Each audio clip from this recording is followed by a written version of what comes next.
කොහොමද ප්‍රංශේ තිරිඟු අස්වැන්න කපනවා. කොහොමද මැෂින්ස් මිනිස්සු දෙන්නයි වැඩ කරන්නේ. ඉතින් ලංකාවේ ඊදරෙක් වැඩ කරනවද? අස්වැන්න පට ගාලා කැපෙනවා. මේ අක්කර ගානක් කපන්න නැත්නම් කොච්චර කාලයක් යනවද? බලන්න කොච්චර අක්කර ගානක් තියෙනවද කියලා. බත ගාලා කැපෙන්නේ. මේකට වැඩනවා කපනවා වී ටික ඔක්කොම මේ ගොයන් ටික අහක් වෙලා වී ටික මේ තිරිඟු ටික විතරක් වැටෙනවා ටේලර් එක ඇතුළට. පේනවද? මේවා ට්‍රැක්ටරුත් තේන සයිස්. කොහොමද මේ? ඒක කැපිලි වුණාට පස්සේ පිදුරු ටික ඒකටම වැටෙනවා.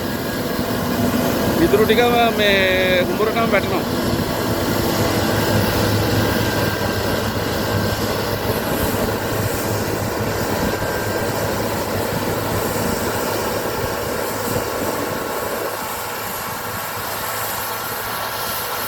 තාක්ෂණය